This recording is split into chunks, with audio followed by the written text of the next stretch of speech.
We will start by standing with the Pledge of Allegiance. Sorry, Liz says she doesn't have sound. Oh, Are you guys good now? You can hear us? Okay, awesome, hear thank you. Yep. Never mind. thank you. I pledge allegiance to the flag of the United States of America, and to the republic for which it stands, one nation under God, indivisible, with liberty and justice for all. All right, so the meeting's being recorded. Reminder, if you're making announcements or speaking, to please come up in front of the owl so those that are joining us online can hear and see you. Also, feel free to get up and grab food too as the meeting goes on. There's plenty of it. So, all right, Neil. So we have two returning guests. We got Megan, and then we also have Ben. And my question for both of you guys is, what is your favorite Valentine's Day candy? Favorite candy to get on Valentine's Day? Probably M&Ms. M&Ms, I like it. The little hearts. Ah, I like your little phrases. I like it. Welcome, guys. Thanks for joining us again. Eileen, are there any guests? Yes, we have Laura Lee, Marissa Dickinson, and Liz Evans online. Thank you. Welcome, ladies. Just a membership update. I don't think we have any additions or people leaving, so that's good. We're at 52 members.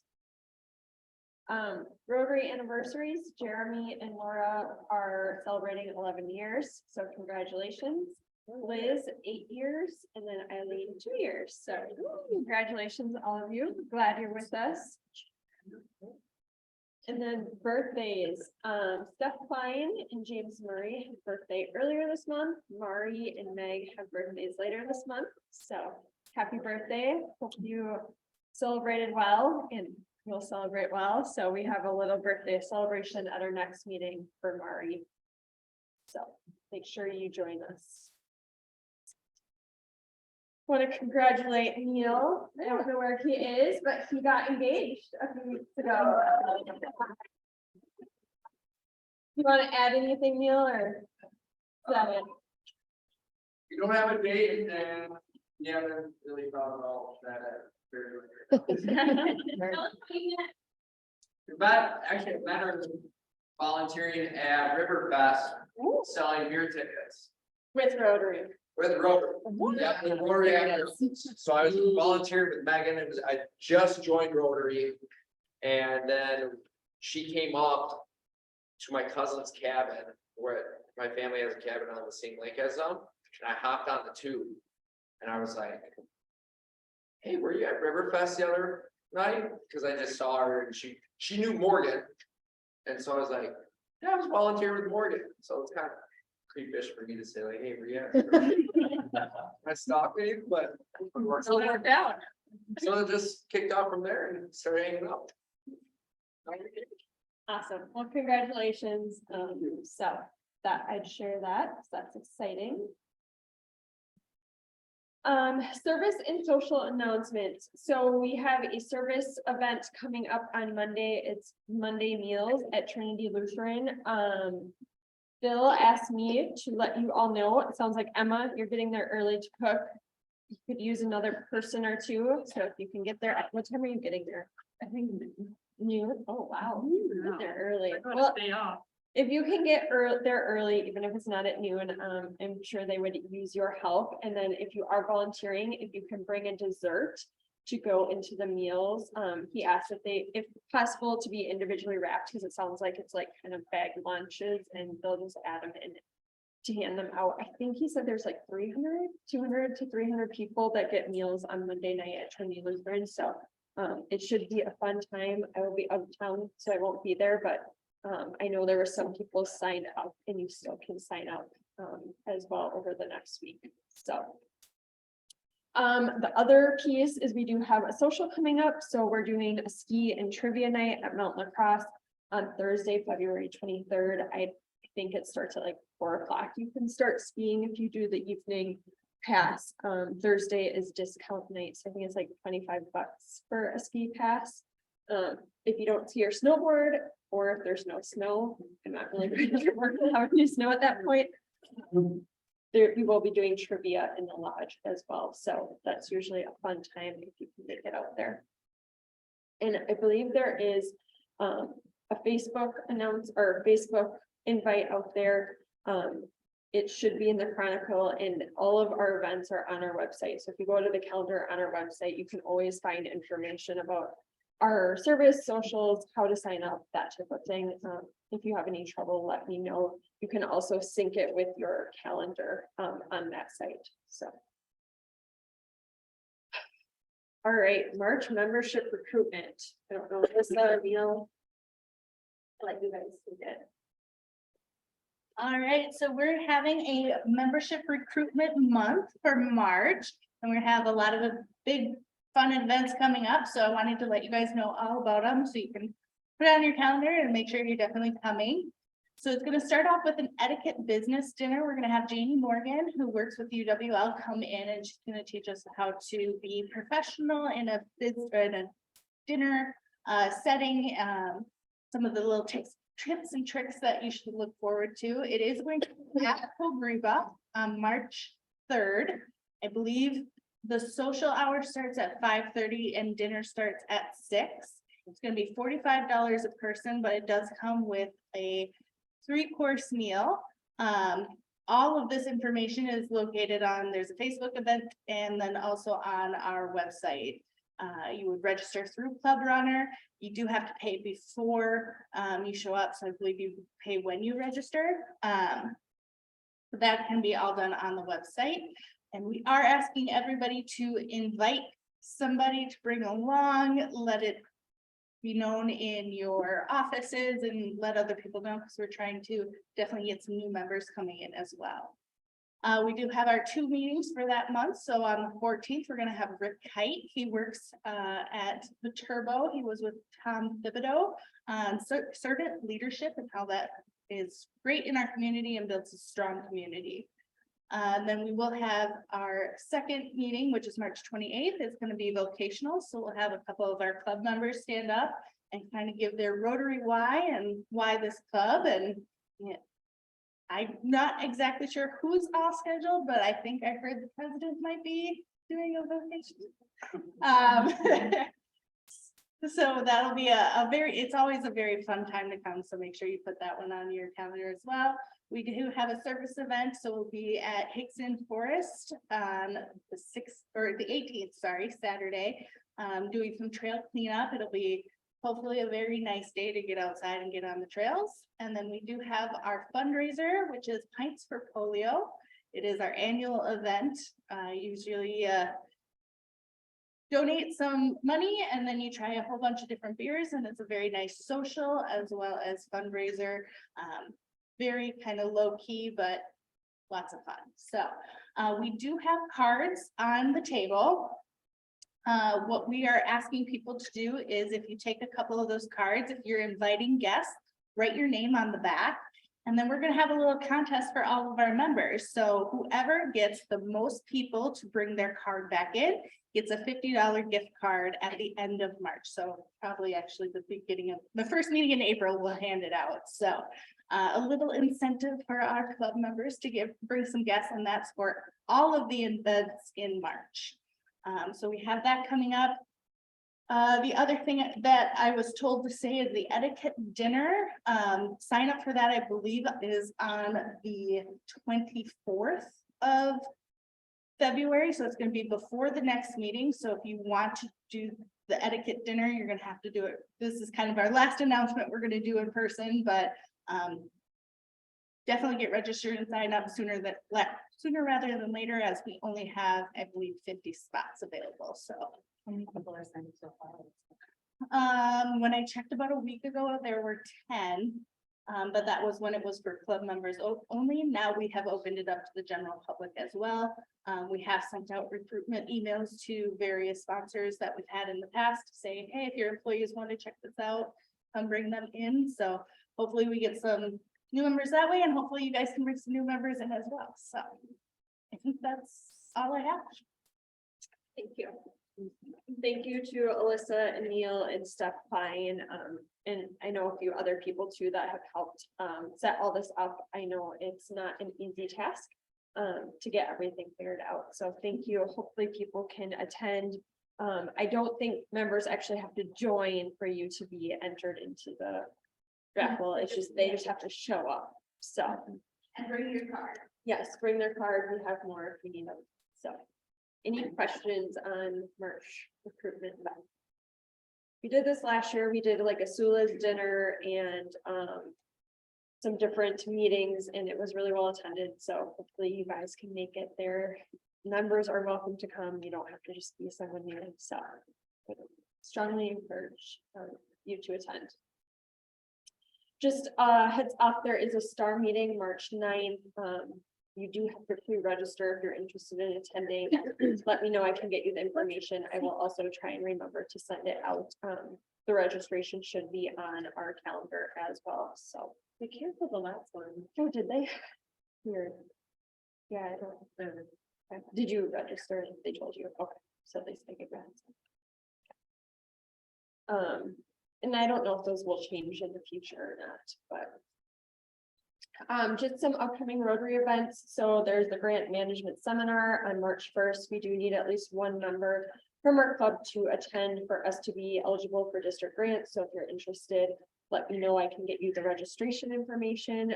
We have district tri-con at the end of April. And Marissa, are you on? Do you want to? I'm here. Can you hear me? Can you hear me? Yeah. Okay, I had some questions from people that reached out and asked about Tricon, so I just wanted to clarify a couple points. The registration is open. It's at, I think it's rotarytricon.org. This is a 3 Rotary district conference, and we're lucky that it's in La Crosse this year. Next year it's going to be in Green Bay, and there's going to be an event at Lambeau Field, but it travels around the 3 districts, and it's in our backyard this year. And so we've been working to plan it, but there's a registration fee, and that's $25. And that gets you into basically the event all weekend. There's plenary speakers, and then there's a bunch of breakout sessions that are all very good. The meals are, I think, kind of expensive. So there's the question of, can I still go and not pay for a meal? I personally just paid for the registration because I don't need the meals, and you can still attend the plenaries. You can still attend the breakouts by doing that. Friday noon plenary is a speaker on addiction and substance abuse. Friday evening, it's a speaker on diversity, equity, and inclusion. Saturday morning, the district governor of Poland will be speaking on the efforts that the Rotary clubs in Poland are doing to help with Ukrainian refugees. And then at noon, there's going to be a speaker that is speaking about engaging young leaders, and she is coming to us from the Mankato Rotaract Club. And then also there's a service event, which is very much like iFeed, smaller scale. There's a meal packing that will happen Saturday from 4:15 to 6:30. So if you're interested in helping with that service event, you can register for that online. And then there's a Pints for Polio, different than ours, the evening of Saturday, and that's from 7 to 9 p.m. And Sierra might be reaching out to see if any of us would be willing to be hosts at the different sites downtown, but more to come on that. I just wanted to give a little bit of clarification. If you have any questions, feel free to text or reach out to me, and I can hopefully point you in the right direction. Thanks, Marissa. Does anyone have any questions right away on Tricon? Registration should be on our website. If you search it in Google, it should pop up. I've sent out emails, and I'll continue to try and remember to include it in upcoming emails as well. All right. Really quickly, RILA, which is the Rotary Youth Leadership Awards, is coming up in May. I think they did it in person last year for 1 day, but previous to that, the last few years, it has been canceled because of COVID, but it is for high school sophomores and juniors. It's a weekend leadership event, and we have usually a couple Rotarians from our club that go and serve as counselors for the weekend. So I don't know, Laura, if you're able to talk or if you want to add anything to that, because you're better at it than me, but feel free. Yeah, sure. It's the weekend in May that is Mother's Day weekend. So that Sunday morning, they are promising to be done early so that if you have Mother's Day commitments, you are able to commit to that. The event takes place at Upham Woods in Wisconsin Dells. If you sign up to be an adult Rotarian, the commitment would be to arrive on Thursday night, actually, for some training.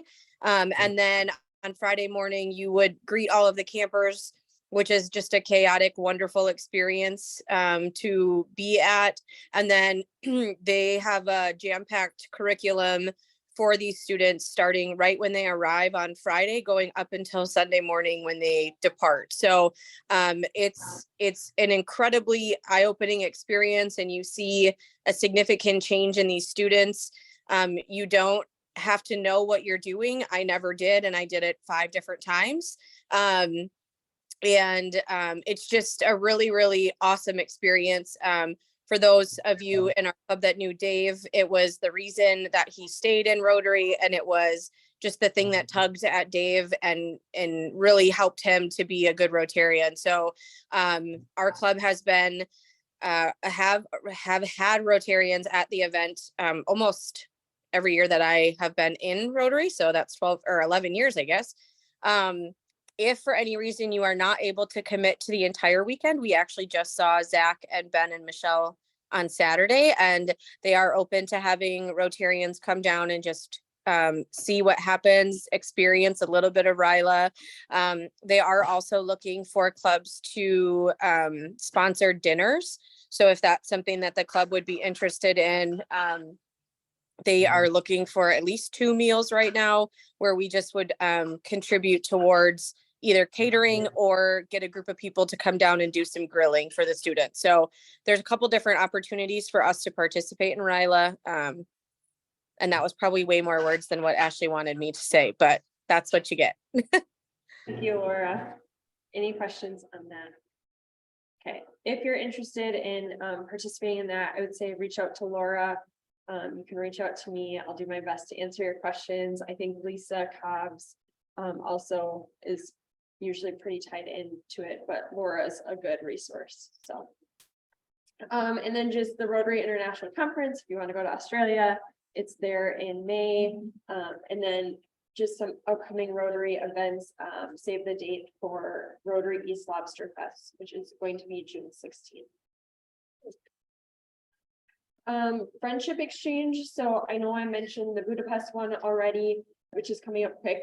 They just added one for Croatia in September. So if you have any interest in traveling there, I have more information on that. And then I know that I mentioned at previous meetings, they need hosts.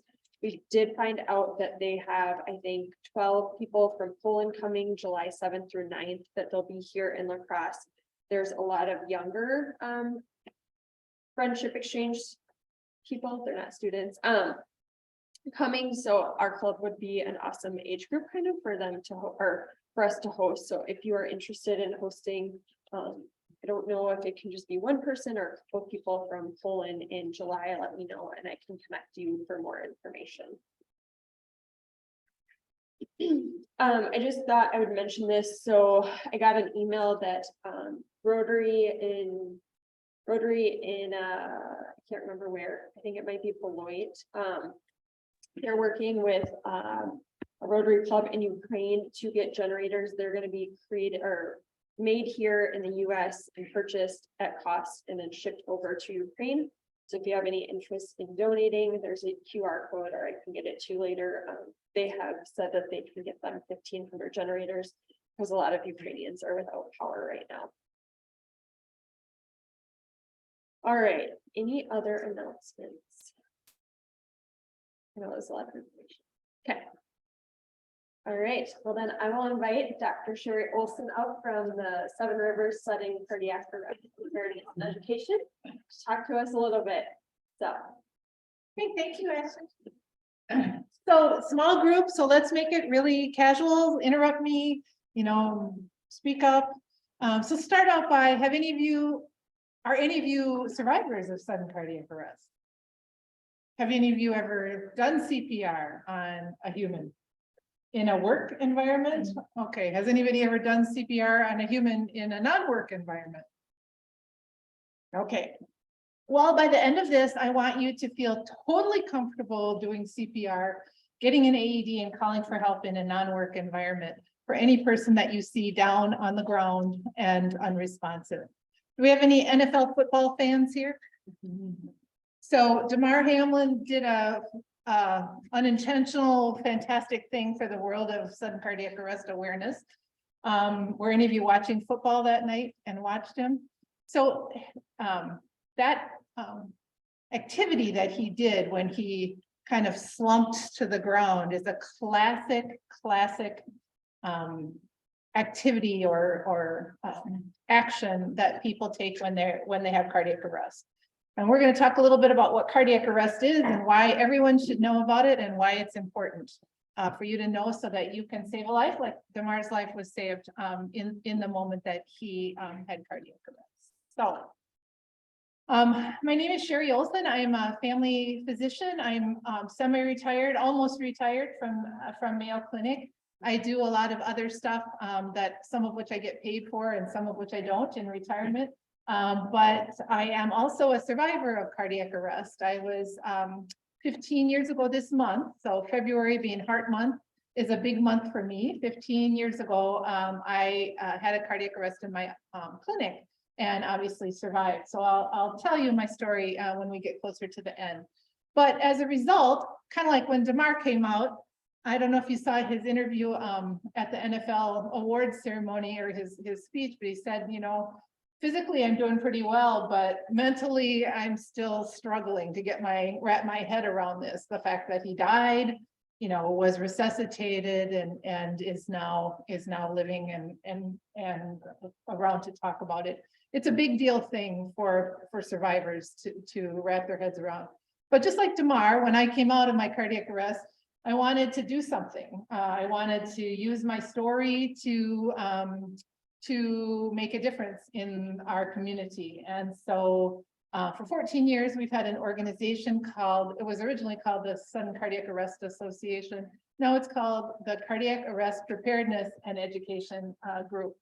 So I have a group of dedicated volunteers, and kind of like you, I feed them and we have alcohol at all of our meetings. So I think that has kept my dedicated group of people and volunteers involved. So why should you care about sudden cardiac arrest? Well, for one thing, sudden cardiac arrest kills hundreds of thousands of people every year, somewhere between 350 and 400,000 people every year. Now, until recently, we didn't really have very good numbers about how many people died of cardiac arrest, because if they died at home, somebody put down a diagnosis, you didn't necessarily know what it was from. And so there wasn't great data, as opposed to with cancer, there's great databases and there is lots of, they know to like the digit how many people died of breast cancer last year. So just to compare this to breast cancer, which we see a lot of recognition about, how many people die each year in the United States of breast cancer? Yes. 40,000 people die every year in the United States of breast cancer. And that's 40,000 too many people. But cancers and recognition for some illnesses has kind of been behind in terms of cardiac arrest because there hasn't been national registries for it. That's changed now. There's actually a national registry called the CARES registry now, which data is being put in, and we're starting to get some really good data on cardiac arrest and being able to figure out where it happens, when it happens, who it happens to. And that will help us quite a bit. So unfortunately, however, and again, opposed to some cancer diagnoses, the survival rate for cardiac arrest is between 6 and 10%. So of course, when my parents looked that up as I was laying in the hospital, they were pretty shocked to think that their daughter had just survived something that had a 6 to 10% survival rate. Now, the good news is that immediate intervention can really help. But cardiac arrests don't all happen in a place where intervention can happen by emergency responders.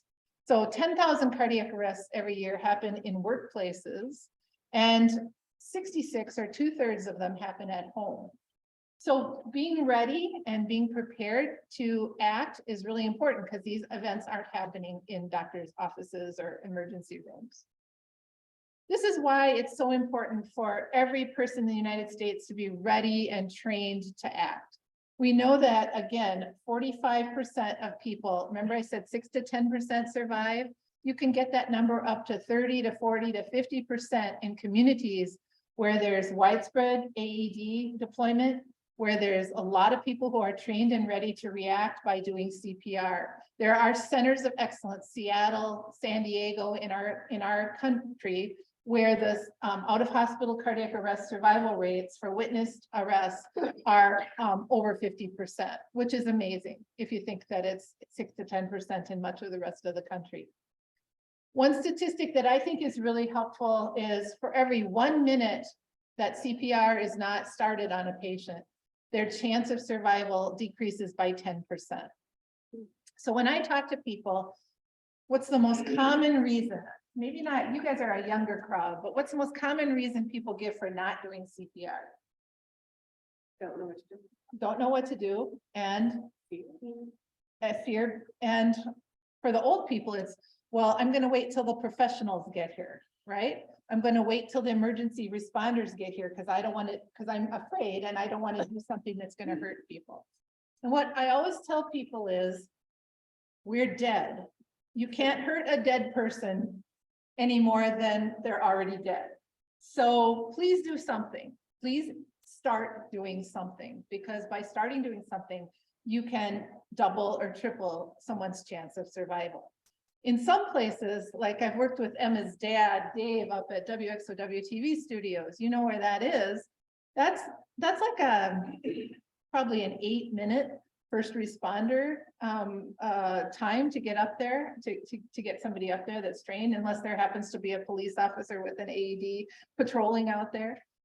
So it doesn't take long in our community to get into places where the response time is going to be 6 to 8 to 10 minutes before emergency services personnel are going to be able to get there. So that's why it's really important, especially the more rural you are, or the more not in an urban setting you are, to be able to start doing CPR immediately. Like I said, every second counts. It's so vital to start doing CPR. So let's talk a little bit about what a cardiac arrest is. One of the things that those of us who've had a cardiac arrest get kind of touchy about is if you say, well, Sherry, how did you deal with your heart attack? I'm like, I did not have a heart attack. And I didn't. So my cardiac arrest was not related to blockages of my coronary arteries causing my heart to not work, which is what a heart attack is. So you remember that the heart is a big muscle, and the big muscle that's the heart pumps, and it pumps the blood throughout our body. And it has blood supply that goes to the heart. And when one of those vessels gets blocked, there's 3 big vessels that supply the blood to the heart. When one of those big vessels gets blocked, it cuts off the oxygen and blood supply to that heart muscle, and the heart muscle starts to die. And people get chest pain when the muscle dies, and then they feel terrible. Sometimes they feel queasy, they don't feel well. And that's a heart attack. And that's why they go in with, balloons and clot busting drugs and roto-rooters and all different kinds of things to try to get those arteries opened up so the blood flow can go back to the heart muscle and the heart muscle will live. Now, sometimes a heart attack, which we call in the trade a plumbing problem because it's those arteries that are clogged. Sometimes those clogged arteries, if that lasts for a while, can lead to a cardiac arrest. But a cardiac arrest is an electrical problem. So if some of you are into cars, if you think about your starters out, but your engine still is fine, right? Your battery's dead, but the engine still works. And that's what happens with a cardiac arrest. So anybody geeky enough to have read what they think may be the cause of Damar Hamill's cardiac arrest? So commotional cordis, which is a very, very, very rare cause, but it happens when there's a blow to the chest that happens right at a certain point in the heart cycle. And it leads to the electrical system just shutting down, or basically, you know, going into the unlivable rhythm that happens in cardiac arrest. That's pretty rare. Does anybody know? We've got a couple nurses here, what the most common sport is that happens in? What do you say? It's baseball, because like, you know, a ball gets thrown at the chest, or a pitch gets hit, you know, and the ball hits right in the chest. Soccer is the second most common, again, because balls get hit there. But it's a very rare cause. Does anybody can think of any other causes that are not heart blockages that might cause cardiac arrest? Lightning? Yes, exactly, good. So somebody's out on a golf course and lightning strikes them. That's an electrical event that hits you. Electrocution from like wires too would be another cause of cardiac arrest. Anybody have any other ideas what could cause cardiac arrest? A condition like atrial fibrillation. So atrial fibrillation would not probably cause cardiac arrest. So that's a really good point that you bring up, because that causes an electrical problem. But generally the atria are the two little chambers on top of the heart. The ventricles are the big pumpers. So usually if somebody goes into atrial fibrillation, the atria are not quite as important to the pumping mechanism of the heart and to the electrical system of the heart. So usually when people have the atria fibrillating, they don't go into cardiac arrest. When people have their ventricles fibrillating, that's what causes cardiac arrest. So drowning is a cause of cardiac arrest. What have we been reading about in the news? You're going to have a talk on it in a couple weeks. Some people are doing drugs, overdose. That's a cause of cardiac arrest. Usually it starts with a respiratory arrest. So they stop breathing and then their heart stops. And then there's a whole bunch that we're finding out now of genetic reasons for cardiac arrest. And I'm sure Damar is having all those tests being done. I had a bunch of them done. And then there's idiopathic, meaning we don't know why. And that happens to be what the cause of mine is. I have no known reason to have cardiac arrest, which is both good and bad, because it's good to know I don't have a whole bunch of icky things, but it's bad because I don't know how to prevent it or how to stop it. So I live with that idea. So a cardiac arrest victim is not going to be responsive and they're not going to be breathing. Whereas a heart attack patient is usually sitting there. A lot of times they look real sweaty. Sometimes they're kind of pale, maybe. They look like they're not feeling well, but they can still respond and talk to people. And they do not need CPR if they're having a heart attack. So the reason I tell you this is because it's important to follow these 4 steps in cardiac arrest. So the first thing is recognizing that you need to act. So I was meeting with the guy from Tri-State today about the CARES data. In La Crosse in the last 2 years for the out-of-hospital cardiac arrests that were witnessed. So there was somebody that saw the person go down, somebody called 911. Only 44% of people started CPR before emergency responders got there. I want that number to be 100%. That's when we're going to save lives in this community. So we've got a ways to go in terms of getting that out there. And there's reasons for that. Fear is a big one. So the second thing is call 911, call for help. If you're here and you don't have your phone, or you don't have a chance, start CPR and wait till somebody can come and help you and get them to call. But getting 911 here is going to be your best chance to get the life-saving tools that you need to be there to help the patient. Start doing CPR. CPR, we'll talk about in a minute. Good quality CPR is one of the best indicators. Doing good quality CPR helps people's brains.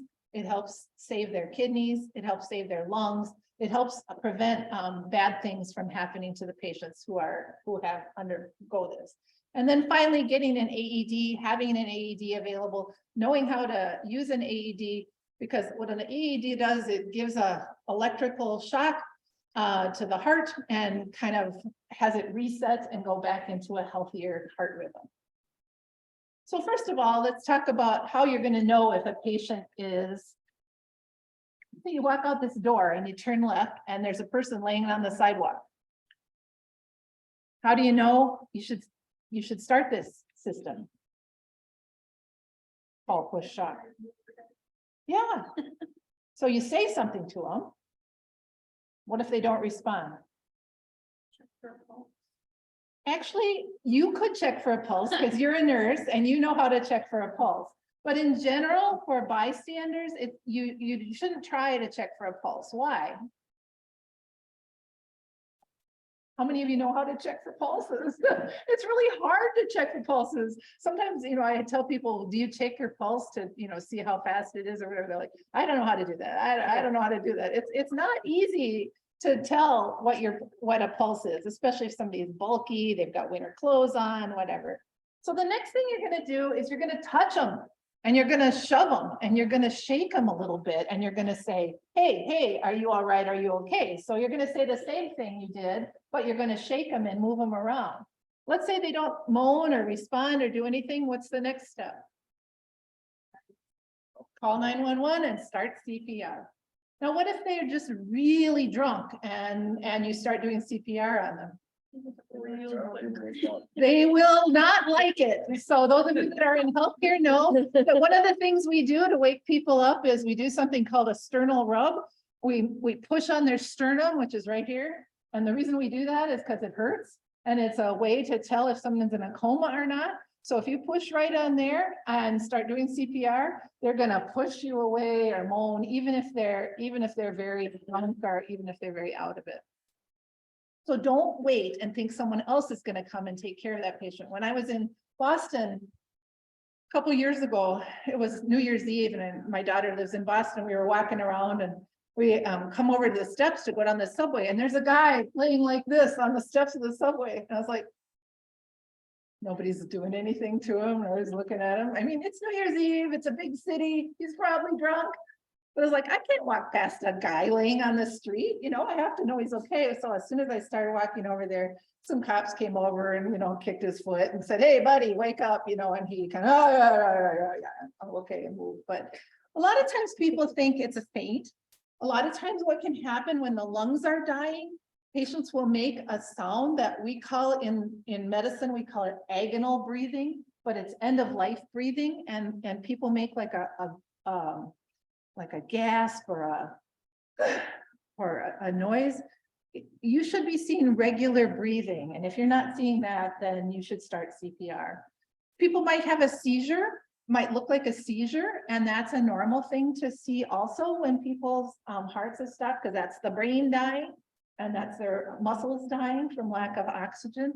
So again, don't assume it's a seizure unless somebody's there telling you he just had a seizure, he's okay. Because they should still be breathing, they should still have good color, they should still, again, if you have a nurse or somebody there, they should still have a pulse.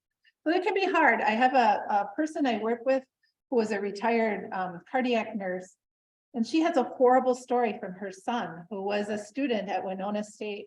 They were all playing basketball together, and a friend of theirs went down, and he started making seizure movements, and so they didn't do CPR. They waited till the professionals came. And by that time it had been 10 minutes. So he survived, but he has significant neurologic deficits now because of that. And they feel terrible, and she feels terrible about that. But that is what we're trying to prevent. So call 911, recognize, have a rescuer mindset. You are better than dead. So do something and start CPR. So calling 911 is really important. It may not be you calling 911. You might have to say, hey, can you call 911 for me? The nice thing in our area is that 911 dispatchers are now trained to coach you and teach you in how to do CPR and what to do next. So they'll stay on the phone with you. Don't call 911 and hang up. Stay on the phone with the 911 operator We have an annual awards ceremony. We give out awards every year to rescuers. And we honor the dispatchers because they're a part of the saving of a life. So they can be super helpful. The next thing you're gonna do, so you're gonna recognize that you need to intervene. You're gonna call 911. The next thing you're gonna do is start doing CPR. So CPR is meant to basically circulate the blood. And you're artificially circulating the blood to the patient's brain, to their kidneys, to their lungs, and to their heart, which prevents bad things from happening and makes it easier for the heart to restart when the electricity comes. So you basically, you kind of want to take patients' clothes off. I've had people when I've been teaching before say, well, what if it's a woman? And I say, well, you take her clothes off too, or you move her bra out of the way or whatever you have to do. Like, well, we were taught at a class that everyone should turn their backs and turn around. And so, you know, you have to be careful. I mean, you don't want 100 people standing around looking at somebody, but you, again, you need to remove clothing if you need to access people's chests and to be able to place the AED pads. So CPR is done. Again, we don't do rescue breathing anymore unless you're a hospital worker or trained in CPR. So you may have somebody that comes and says, I am trained in rescue breathing, and that person can do rescue breathing. But for bystanders, it's only chest compressions. That's all you need to know how to do. Does anybody remember the song that you sing when you're doing chest compressions? Staying alive. Staying alive. Another one that works is Baby Shark. So Queen, what? Another one bites the dust. Yep, that's another good one. So you basically want to find the space between the nipples, and you use a hand that looks like this. You want to use the palm of your hand, this part, because it's firm. You want to get the patient, if you can, you want to get them on something solid, on a hard surface. We have stories of people trying to do CPR on people who are in recliners or in beds or, you know, in the water. You want to try to get them out of the water if you can, so that they stay warm and that you can put the AEDs on them. But the most important thing is to start pushing firm and hard in the center of the chest. And it's hard work. If any of you have ever done CPR on a person, you know, you probably can't do it more than about 2 minutes if you're doing it correctly. The very most important thing that you can do as a bystander is do that good quality CPR. So you're doing it about 100 to 120 beats a minute, and you're doing it pushing down about 2 inches, right in the middle of the chest. Now, what's going to happen as soon as you do that? You're going to break some ribs, and you might feel that, especially if it's like a frail grandma kind of person, and you come up and go like this, you might break some ribs. But again, what happens? Ribs heal. Ribs heal, right? Ribs heal. So when I woke up from having CPR, everybody said to me, "Are you having chest pain?" And I was like, "Yeah."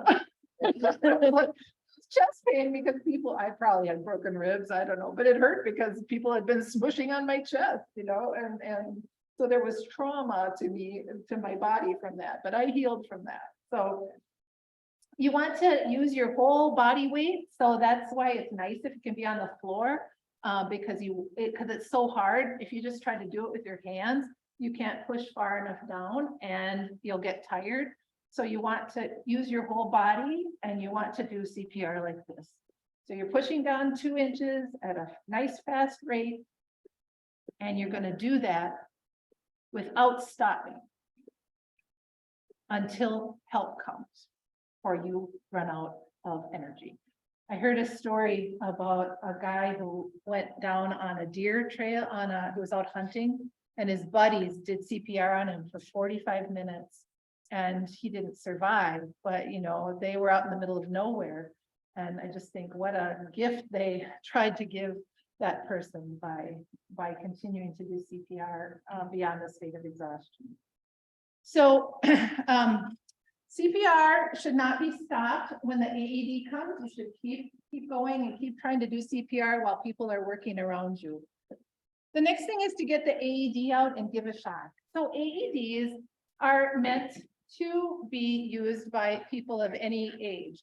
I've seen videos of 3-year-olds putting these on. So there's no reason that you can't know how to do an AED. Once they're turned on, they talk you through every step that you need to know. And every AED might look a little bit different, but they all have pads and they all have an on button and a shock button. So the first thing you want to do is push the on button, Adult patient. and the If the AED patient is a will child, start talking press to you, the child button. and it will tell you Remove clothing from the patient's chest. what you need to do. Remove packet and apply pads on the patient's bare skin. So you can see that the pads show you where you put Apply them. pads as shown in the picture. Now, they almost always come, kits almost always come with a razor blade, And so apply you can pads on the cut, patient's if you've got a guy who's really hairy, you might need to cut a little bit of their hair or shave a little bit of hair. So you can see that one pad on this guy goes, packet and apply pads down on the here. patient's bare skin. and the other one Apply pads as shown in the picture. goes up on this. And it doesn't have to be perfect. Press pads What you're firmly trying on to the do chest. is to get, Apply pads as shown in the picture.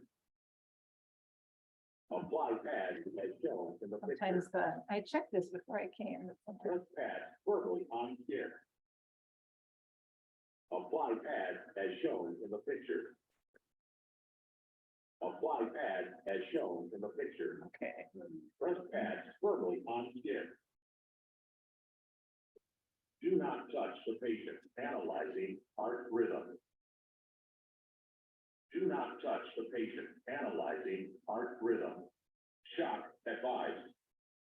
Do not touch the patient. you can see that the Everyone shock button is clear. gonna light up here, Press the flashing shock button. and then you shock. And then just like on TV, Deliver. Begin CPR. tells you to start doing CPR again. And it even, this one even gives you a little metronome, so you don't have to sing anymore.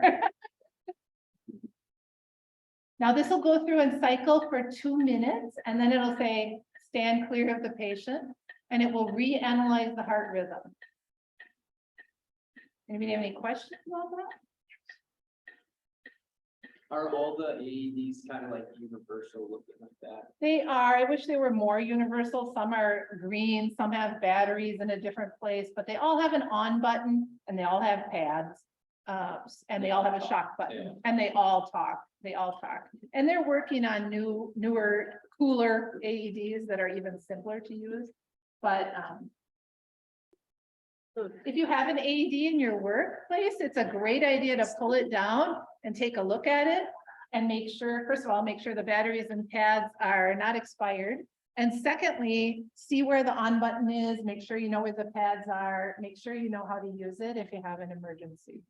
So how do you contact if you need to replace the pads and batteries? You can contact me or our organization, and we can put you in touch with somebody who would be happy to order you a set of pads and batteries.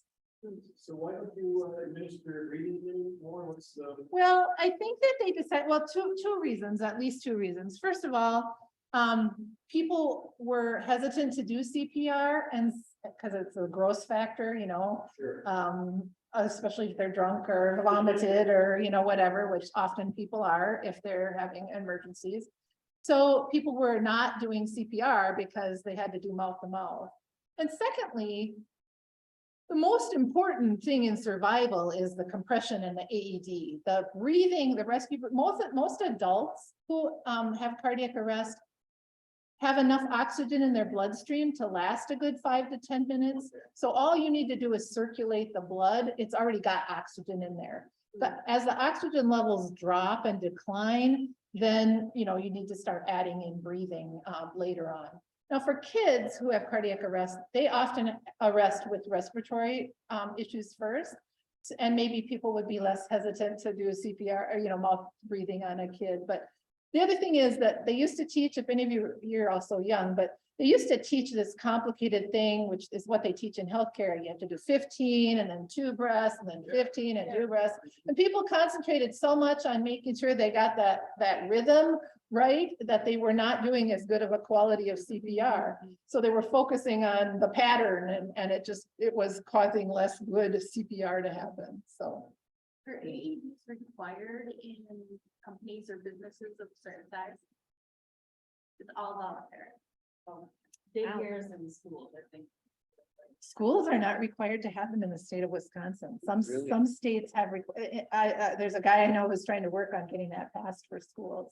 Most schools have them in our area, like all the public schools do, and schools are required to teach their students how to do CPR, which is usually taught as a junior or seniors in class. But they're not required to have them, so. So no, a big organization here in town that does not have them, that we'd like to push a little bit to get them because they're everywhere, is Quick Trips. Do not have AEDs, but there's one on like every corner, and it'd be great to get them. So. How much is one cost?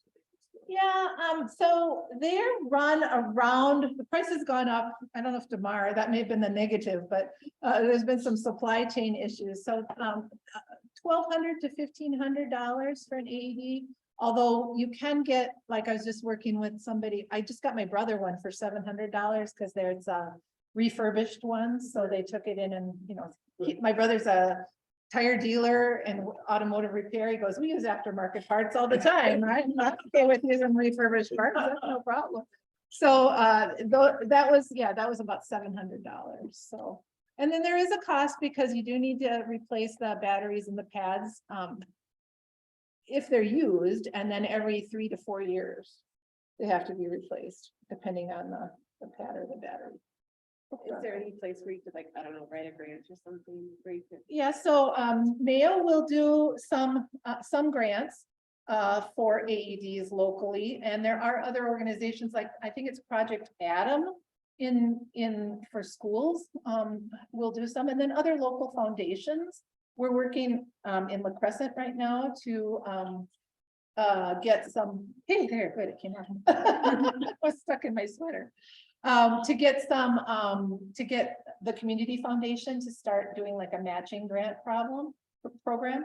But the Holman Rotary, some of you may know, they did a big project around AEDs this year where they ended up getting, I think, 9 AEDs and did sort of a match with the community and did a bunch of trainings. And so it ended up being, if you wanted to talk to, what's his name?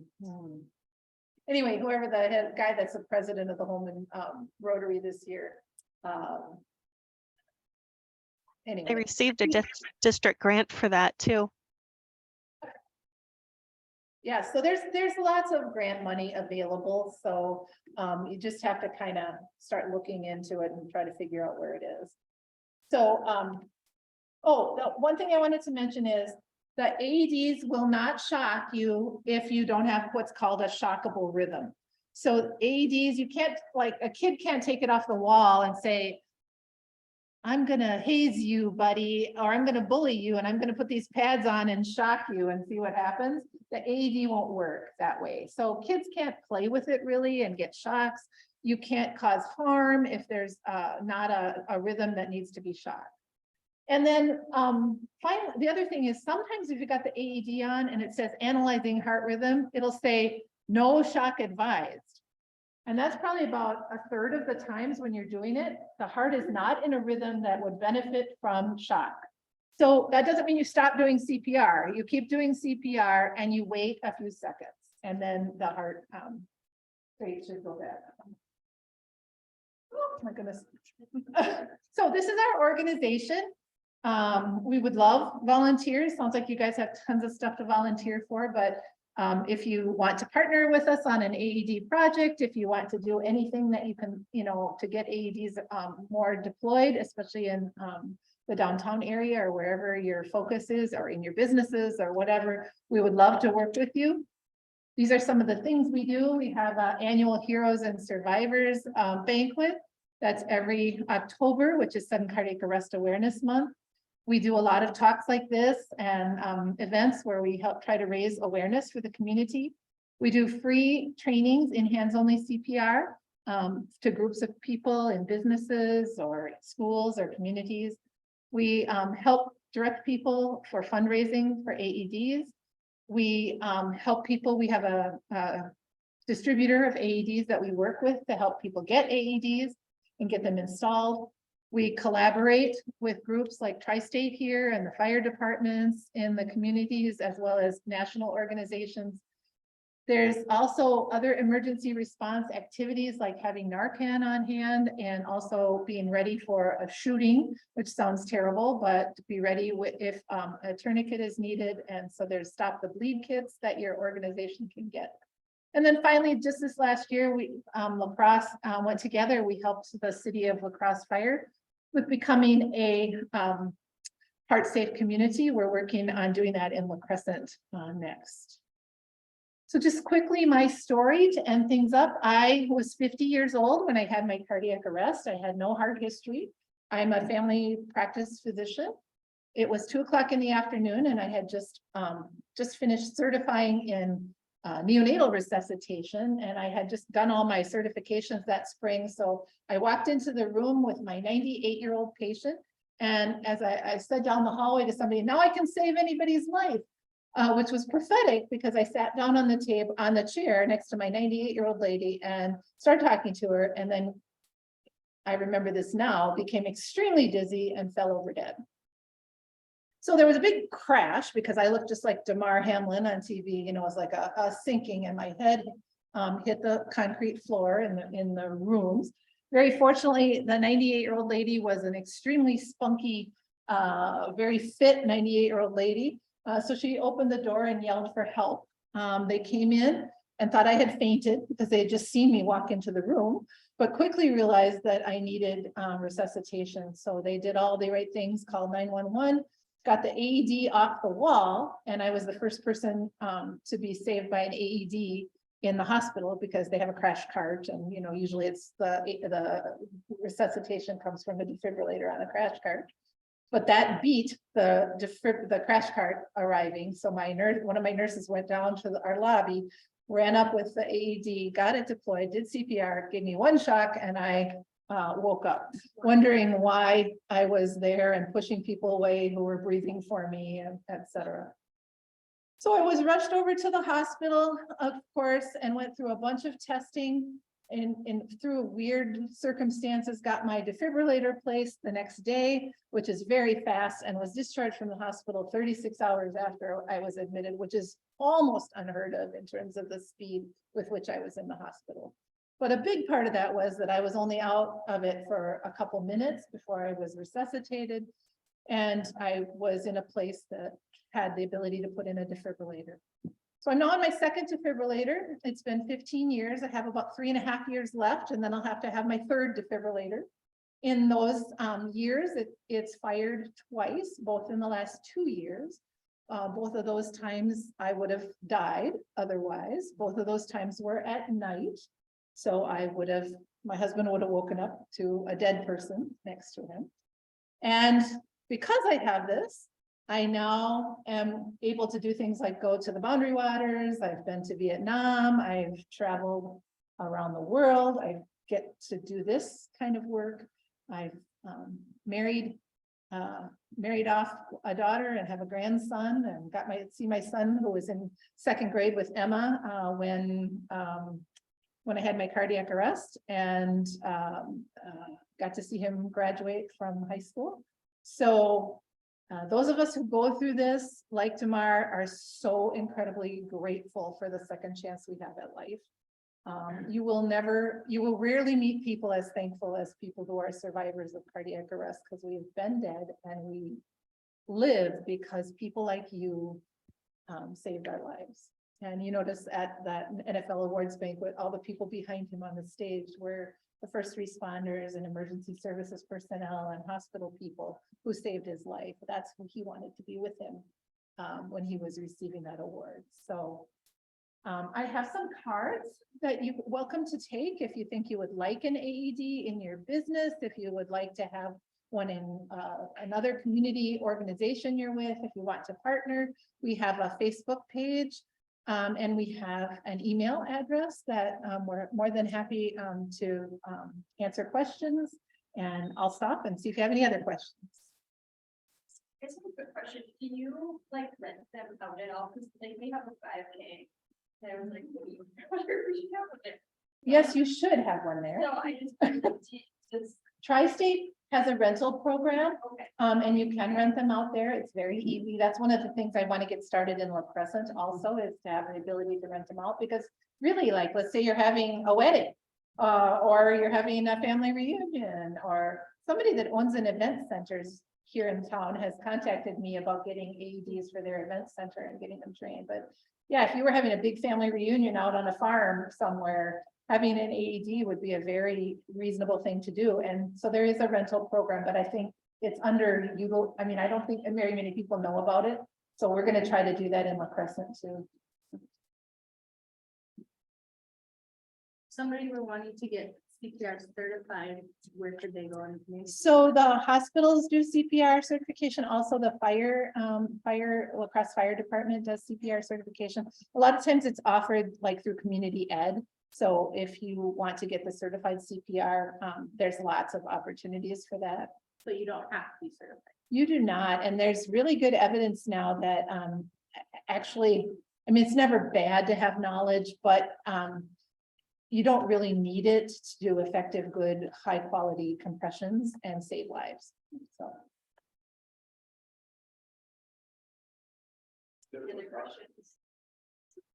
What? TC, yeah, that's right. There's, I think, yeah, TC. Awesome. Well, thank you for joining us. As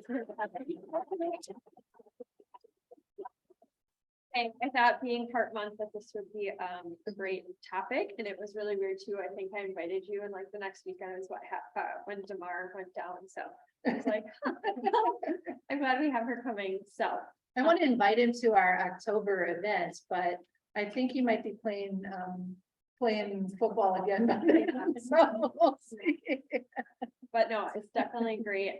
I learned, I think, stuff from this, so that was helpful. My dad is in the medical field, so I should know it, but it was really helpful. So thank you for coming and joining us. Just really quick, a few things to wrap up. I sent out an email again this morning. If you have not filled out the survey for nominations for our board for next year, please do that. The deadline was actually last week, and we had 7 people respond. So please take like 2 minutes and fill it out. It's very easy. You just have to put in people's names that you think would be great on our board. So, And you can find a list of members on Club Runner. yes, and it should be attached as well, if it worked right. So, what was that? Okay, I did. Awesome. Thank you. So yes, please do that. Next meeting, we have canine companions coming. It'll be 2 weeks here. I believe there will be a dog, maybe 2, so you should probably come. Luna and Luca are both canine companions at Mayo, so they are coming to speak about that program. I think that's it, unless anyone else has anything else. All right, if you want to stand, and we'll do the 5-way test of all the things we think they are due.